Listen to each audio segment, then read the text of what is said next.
Hey guys, welcome back to Young Americans Abroad, your best place for weekly content on young American soccer players playing overseas. My name is Austin Van Churen, And my name's Patrick Ferri. and welcome to our show.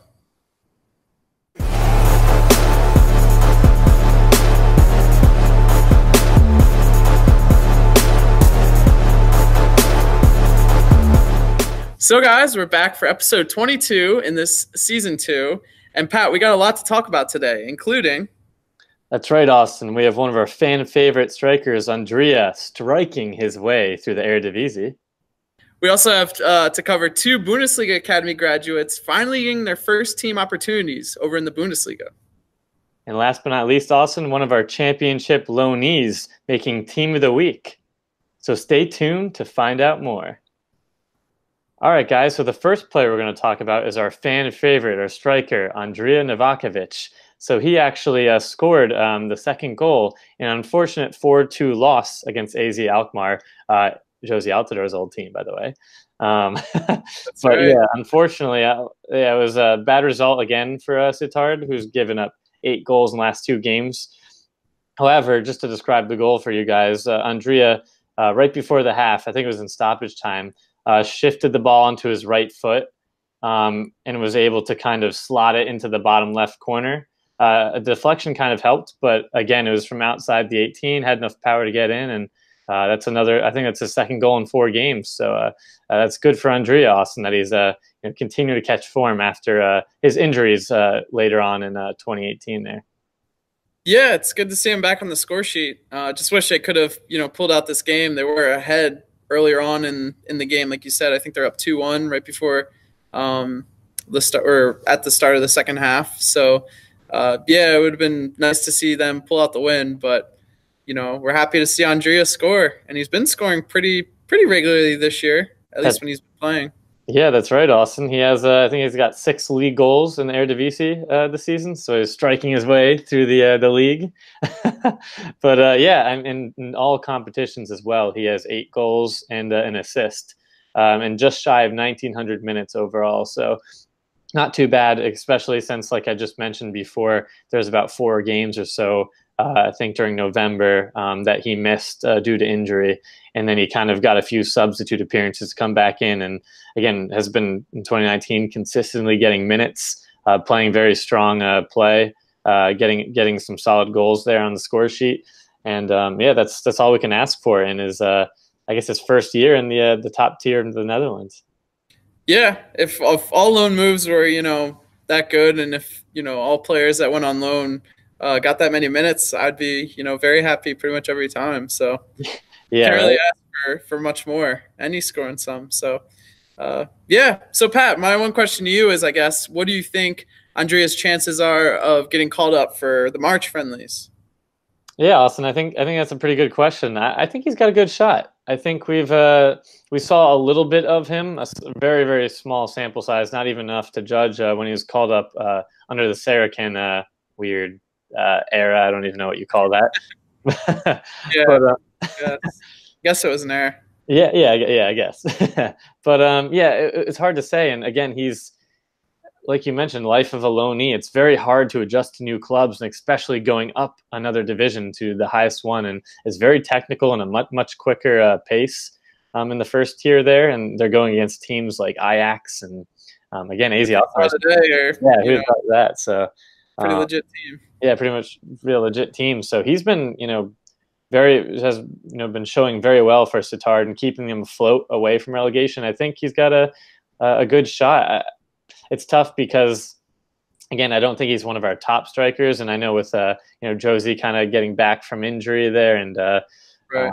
Some of our other Sargent, who's kind of been in and out, but has been on a good rise. I say he's in the mix there, maybe not for a start, but certainly a call up, Austin. I don't know what your opinion is on that. Yeah, it's interesting. We've been at a weird point with strikers over the past few years with the men's national team, and right now I think we're kind of at an even weirder point. Obviously, like you mentioned, Josie Altidore is pretty much injured still. He hasn't really come back for Toronto. Josh Sargent, like you said, is kind of getting his minutes now in the Bundesliga, but hasn't really looked that great since his first 2 goals. Yeah. And then Bobby Wood has gotten Bobby minutes Wood this year, but really hasn't done much. So people, and myself included, is starting to get a little well, I don't know. I guess I was going to say frustrated, but I don't know if I'm super frustrated over him. I'm just starting to kind of get away from him being a main option for us when we, look to call in strikers. So, hey, Andrija is, scoring goals and getting a lot of minutes over in Europe and over in the Netherlands, which is, like you said, a pretty technical league, and he is a pretty technical forward. So I really wouldn't mind seeing him get called up in these friendlies. Yeah, I agree, Austin. Greg a chance to see, what type of player he has in Andrija. Yeah, definitely. And yeah, again, like you said, even the only small sample size of 2 games we saw from Berhalter, none of the strikers or the forwards really, really solidified their spot. I thought, again, different kind of positions, but Zardes didn't impress me that much. Right. And then again, some of these other players, it's hard to compare them, but some of these other players and strikers, like you mentioned, have been kind of inconsistent or up and down with their club teams. So again, overall, a very weird spot, but definitely kind of a spot where we could see a silver lining and see Andrija really seize this moment. And again, his technical ability, along with just the tremendous amount of size he has, he is one of our tallest strikers. So that could be a really good asset for the team.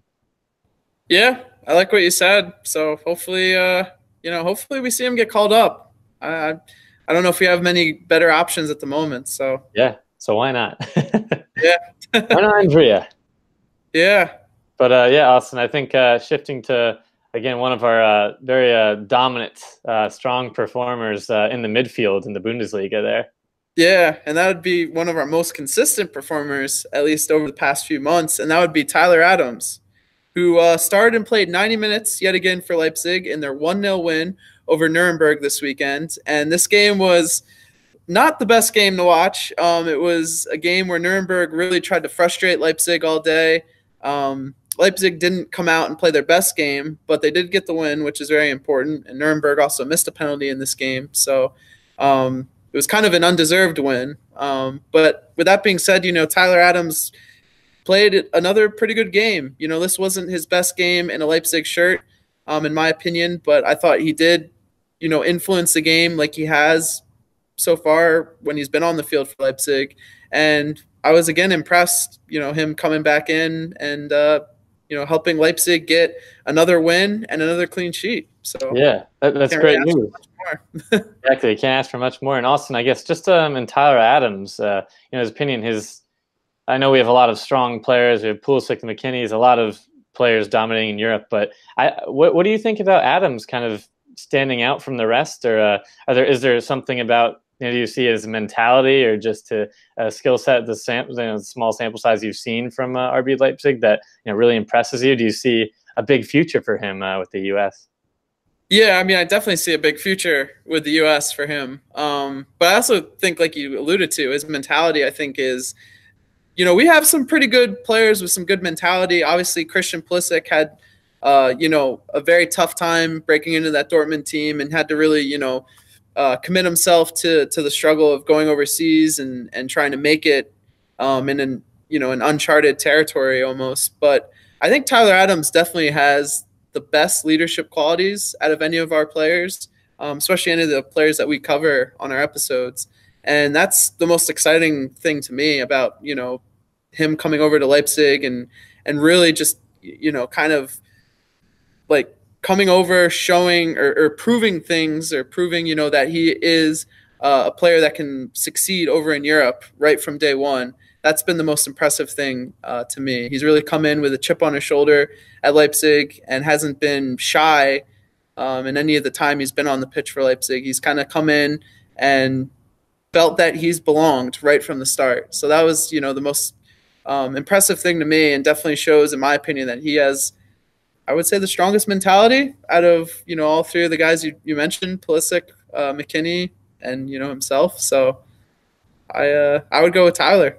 Yeah. I mean, yeah, again, all fantastic points you brought up too. And I get so excited every time we talk about Adams, and I know it's like very similar things, a very consistent play from him, or, obviously not his strongest performance, but all just great things we've been talking about on that show. And it just makes me even more excited to see him, years down the road and what his ceiling is. Yeah, I really want to see him back in a U.S. men's national team jersey in March, just to see if he looks any different, from his time or, his few months that he's been training with Leipzig and playing with them, because he's really kind of taken his game to the next level over these past few months. And I want to see if that's more of just the situation he's been in at Leipzig, where he's had, players who he can trust more with passing the ball to them and having them, find him in certain areas where, playing in MLS or playing for the Red Bulls, where that wasn't really the case. And then also, playing with the national team over the past year and a half. I want to see if, he can translate this great play and this confidence that he's displayed on the pitch at Leipzig over to, these March friendlies. I'd really like to see that. So hopefully he stays healthy this next week or two, and can get called up. So. No, yeah, I completely agree. I'd love to see him in the jersey. Yeah, and one more thing to mention too, and I don't have a link readily available, but maybe we can find it and tweet it out on our Twitter page. But Tyler Adams was actually nominated for Bundesliga Rookie of the Month. So if we can find that and tweet that out, definitely try to find it yourselves and go vote for him. Spread the word. Yeah, definitely spread the word. And I don't remember exactly who he's up against. There was 3 players total, and he was one of the 3. So, if you're as big a Tyler Adams fans as we are, go vote for him, and hopefully we can be talking about a Bundesliga Rookie of the Month award on the next episode. Yeah, that would be the dream. Yeah, that would be just further, what was I going to say? Further. It shows, further that he has had such a big impact in the Bundesliga to get, Rookie of the Month. So kind of reaffirms everything that we've been saying and, we've been seeing on the pitch from him. So exciting stuff, Pat. So, that's right. We got to get our Leipzig and U.S. Adams jerseys. Yeah, that's true. I guess that's the next one to get. I have a Pulisic and a McKennie already, so you gotta get I gotta spend even more money and get some more jerseys. But anyway, let's go over to Sweden now and talk about Romain Gall. So Pat, how did Romain do this weekend? That's right. Romain had another assist in a 2-0 win for Malmo against Falkenberg in the Svenska Cupen. So they actually, I think they have 2 wins and a loss so far. In this tournament during their kind of off season, like I mentioned last episode. I don't think they start until, was it March or April or something like that. They're domestic league. And so after being eliminated, unfortunately, by Chelsea in the Europa League, Gall has still made an impact throughout these cup games, and I think he has 1 goal and 2 assists in the 3 competitions so far in the Svenska Cupen. So just to describe the assist a little more, it was kind of a lucky break for him, Austin. He meant to shoot it. I'm almost positive if you look at the highlight, and it was kind of just a little weak enough to be too weak to be a shot, and it still fooled the goalie. So he already dove, I think, to his left, and it was almost like a pinball. And the striker kind of saw the pass shot coming in his direction and shot it the other way into the left side of the goal there. So the goalie is off balance, and it kind of looked like a nice pass, but he definitely, from watching the full highlight, meant to shoot it. But hey, stats are stats, right? Yeah, that's true. But yeah, also I think again, this is another player that we both kind of talked about would be interesting to see. I think he briefly got called up. I forget when, what game that was. Yeah, I think it was one of the last games of the Dave Sarachan era. I know. Sorry we're mentioning this so much, but yeah. So, he did get some game time in a substitute appearance in one of those friendlies. So it would be nice, in my opinion, to see him back in the camp.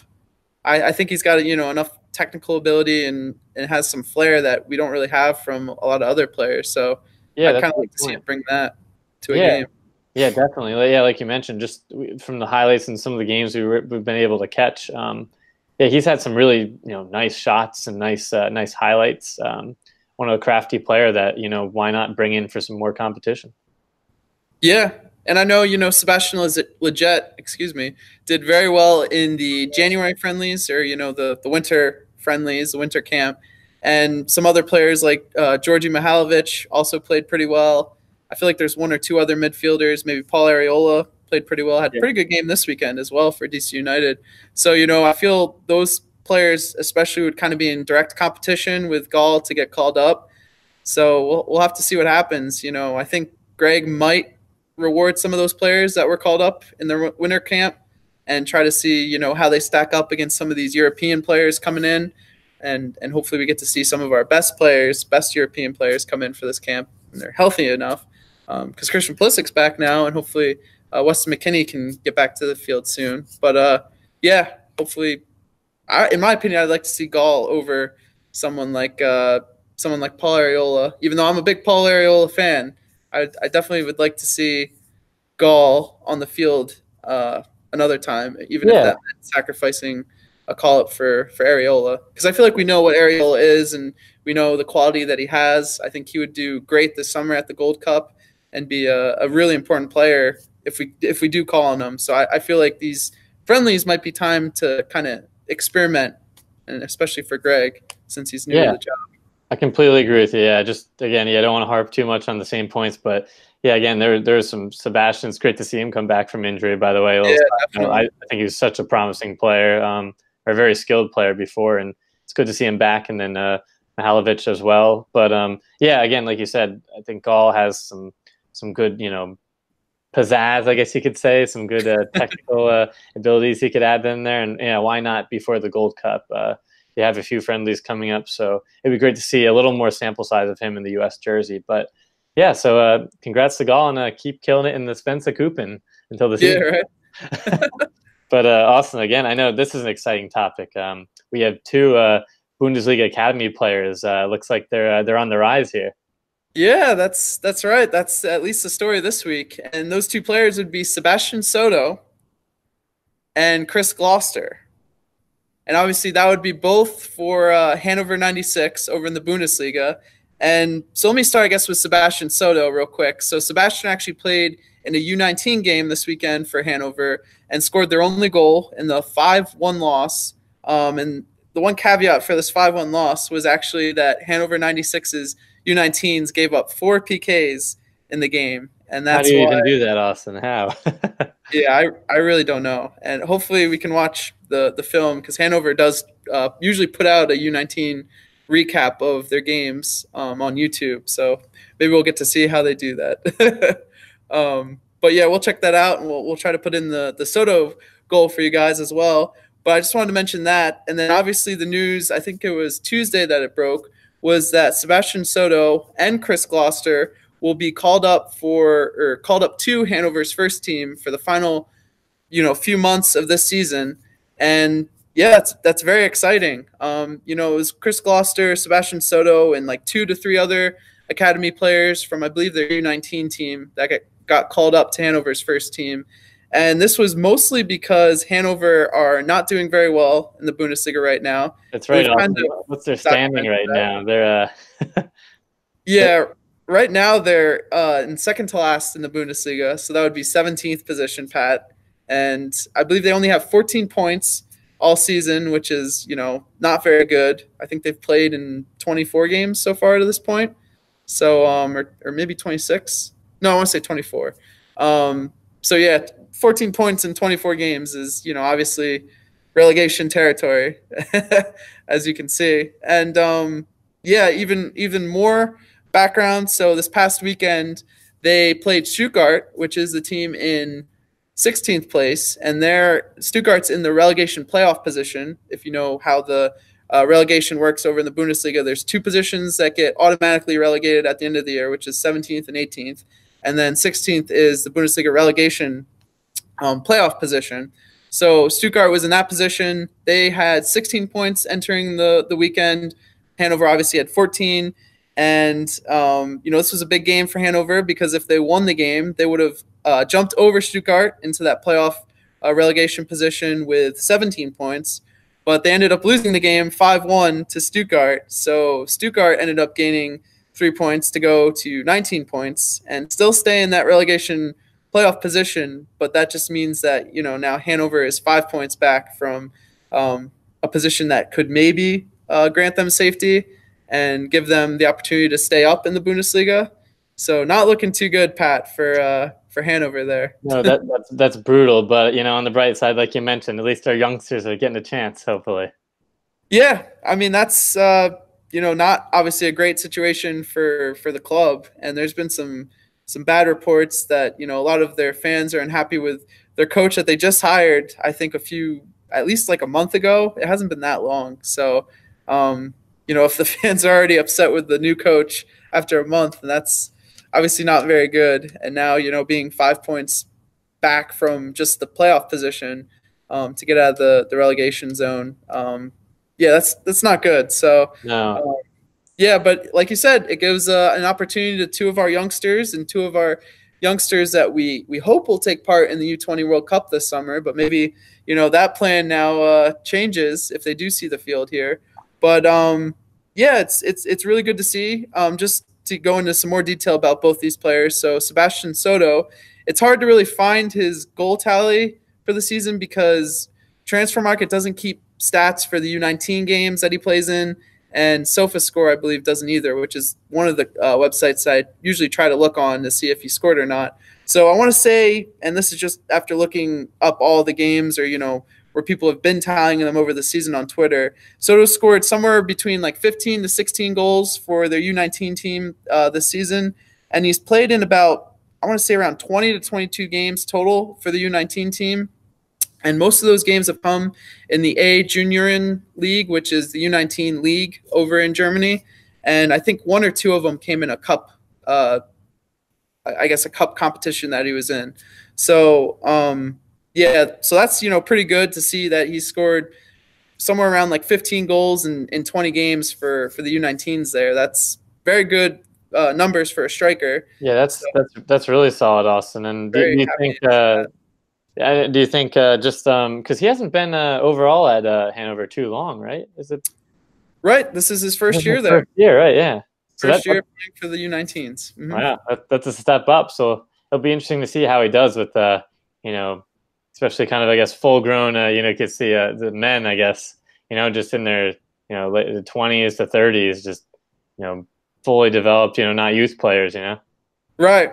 Yeah, it'll definitely be a step up. Not just in terms of level of competition, but also, like you said, like the physicality of the players he'll be going up against will definitely be a lot different. And we have seen a little bit of this, Pat, so far, and I'm glad you brought that up because Sebastian actually trained with Hannover's first team over the winter and got in I think it was 2 or 3 of their winter friendlies that they played in.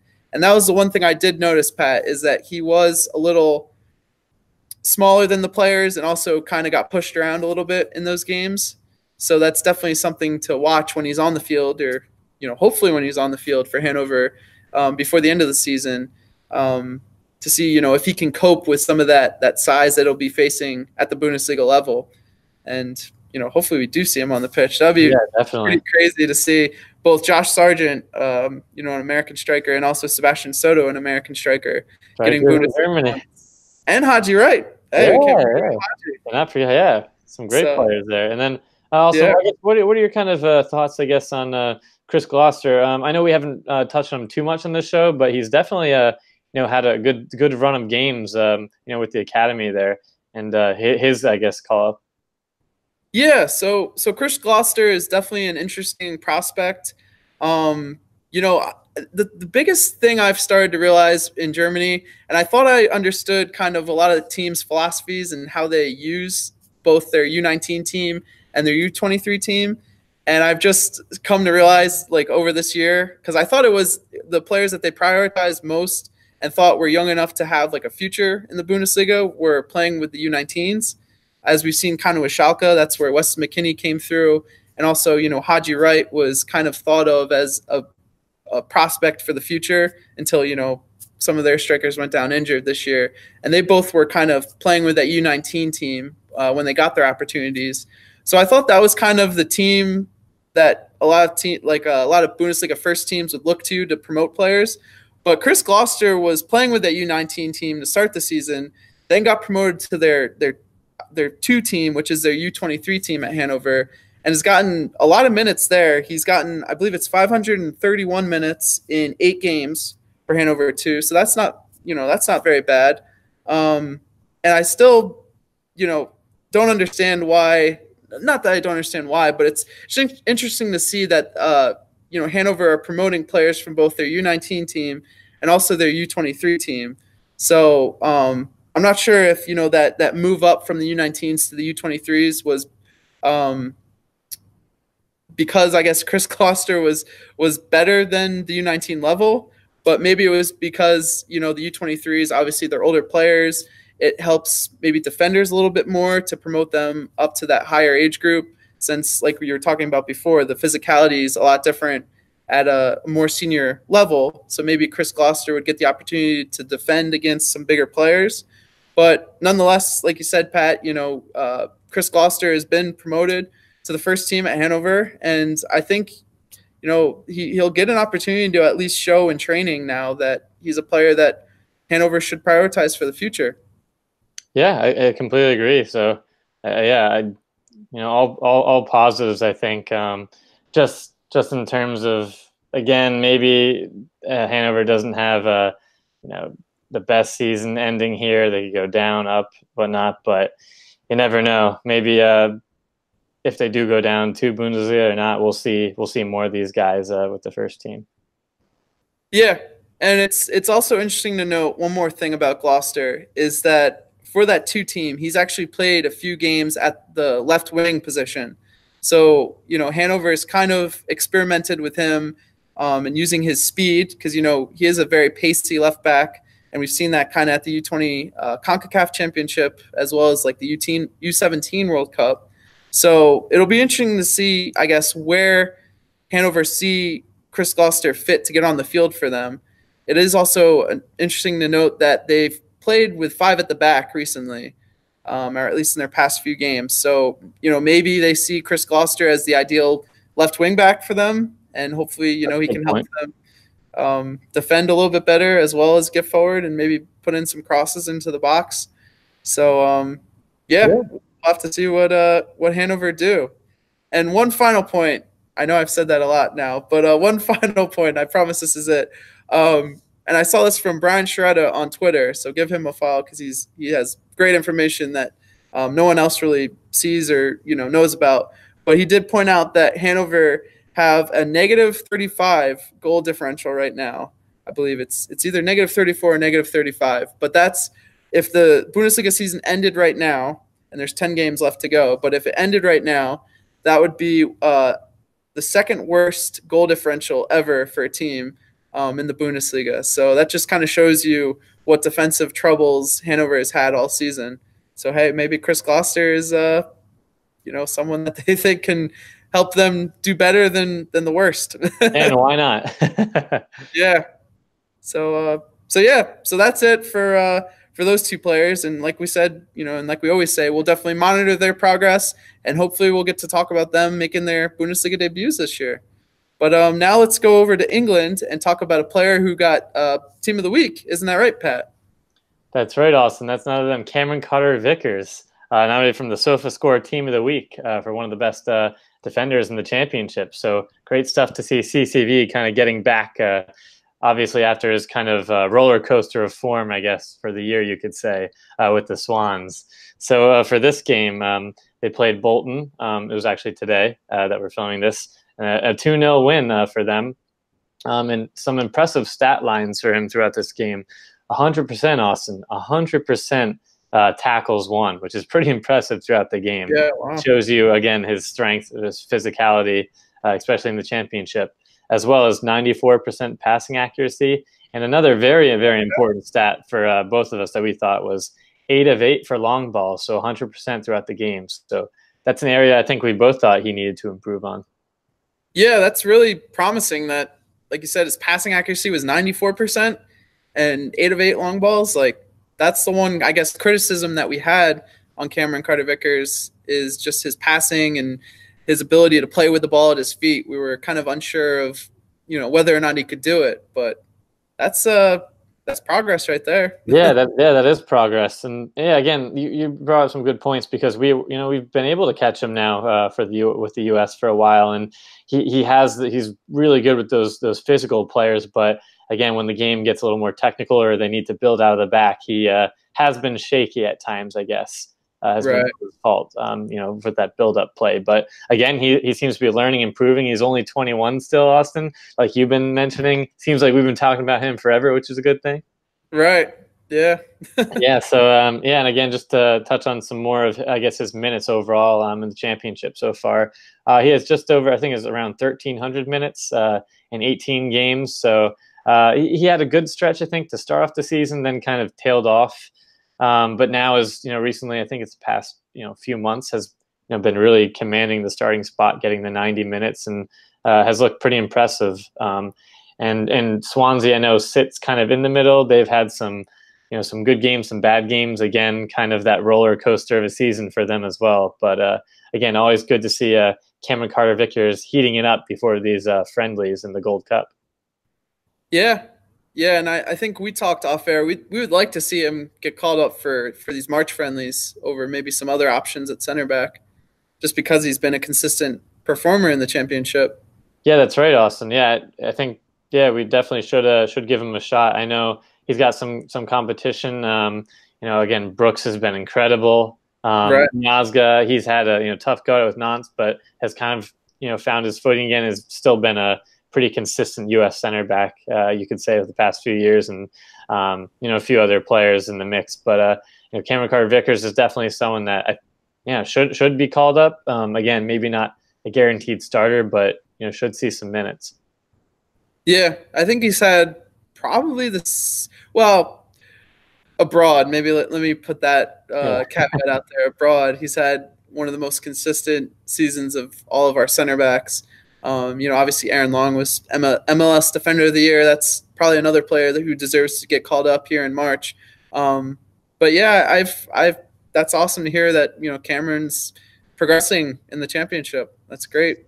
That's right, and I think the next step, just want to quickly note, I think I'd really like to see him. It's tough, at his time at Tottenham, but it would be great to see. I think you actually brought this up. Maybe a team that gets promoted gets into the Premier League. Maybe a low-level team like that would be a great step, I think, for him. Yeah, I mean, if he goes out on loan again, then maybe it's time to take that next leap and get loaned out to a Premier League team. And yeah, the team I did throw out, and I feel kind of stupid for throwing it out just because it's one of the only teams I know that's higher up in the championship table, is Leeds United. And obviously, if he could go there if they get promoted and when they get promoted, in my opinion, that would be cool to see. That'd be a team that would probably be looking for another center back. And, we'll have to see what happens in the future. Obviously, Swansea's not doing great at the moment, but I think like we've talked about, he's kind of come on and been a consistent performer for them. So I think he's definitely, ready to step up his game, whether that's high championship now, like a contender, or a team who gets relegated. Again, obviously Swansea just got relegated from the Premier League. But we'll see what the future holds. Yeah, so all good stuff, Austin, from CCV. See what the future holds, and excited to just get some more glimpses of him with the national team, and continues his hopefully his positive loanee experience. We'll see what happens at Tottenham. But yeah, I think that's all that's been said with Cameron Carter-Vickers. So now I think we should head over on the quick kicks. And now, you guys already know, it's one of my favorite times of the show. It's none other than quick kicks. So you could test Dwayne Miller. It's Altidore over the wall, and that one is in! Josie Altidore from a long way out. The opening goal for the United States. All right, guys. So the first player we want to talk about in quick kicks today is Alex Mendez. And Alex actually started and played 90 minutes in Freiburg's U19's 3-1 loss to Ingolstadt's U19s over the weekend. Now, staying in Germany, Julian Green started and played 67 minutes before picking up a second yellow card, and it was a very unfair yellow card, which turned into obviously a red card because it was a double yellow, and that was in first 1-0 loss to Hamburg. So unfortunate for Julian Green this weekend. Some positive news over in England, the championship. Duane Holmes picked up another 90 minutes in a 2-1 win for Derby County over Wigan. Nice. And going back to Germany, Zyen Jones actually scored a goal for Schalke's U19s in their 1-0 win this weekend over Duisburg's U19s. That's awesome. And shifting back to the English Championship, I guess, but for the reserves, some good news for Antonee Robinson after that long spell of injury, coming back for the reserve team. So started the game there, and congrats to Antonee, and I'm glad your recovery is going so well. That's right. It's good to see him back on the pitch. And going back to Germany, Christian Pulisic came back from injury and played 28 minutes, but this was in Dortmund's 1-0 loss to Tottenham in the Champions League, and now Dortmund is out of the Champions League. So, and you guys can kind of guess the pattern here. We're going back to the championship with Matt Miazga playing 90 minutes at the start in a 2-1 win against Reading. That's right. And now switching it up, we're going over to Scotland and letting you guys know that Cameron Harper, one of our young Yas, actually scored a goal for Celtic's U18s in their 3-0 win in the Scottish FA Youth Cup this past weekend. So congrats to Cameron. Awesome to see, Austin. And Sergino Dest with another 90 minutes for young Ajax in their 2-2 draw against Den Bosch. And Weston McKennie returned to training this week after suffering that thigh injury a few weeks ago. So that's good to see, and just wanted to let you guys know that. And unfortunate news over with Erik Palmer-Brown and NAC Breda. He did get the start, but unfortunately NAC Breda lost 4-1, so it's not looking good for that team. And Charlie Kelman came on for Southend United and played the final 28 minutes in their 3-0 loss to Barnsley this weekend. And finally, going back to Germany, Blaine Ferri started and played 82 minutes and also scored a goal in Greuther Fürth's 4-1 win this weekend. So congrats to Blaine. And as always, guys, thanks for watching. Make sure you like this video and subscribe down below. And as always, guys, make sure to check out our awesome Instagram and Twitter pages. We have a lot of great content on our social media platform for you guys to view. That's right. And we're hopefully going to ramp that up a little bit coming up here later in the spring, right before the U20 World Cup. So make sure you check that out. Hopefully I have another list out for you guys. And yeah, Pat, all these, youth tournaments, all these players breaking into first teams abroad, all will lead up to one thing. And what would that be? And Austin, I don't want to jinx it for our YA viewers, so I'm going to send it back to you. Oh, okay. Well, one day we will win the World Cup.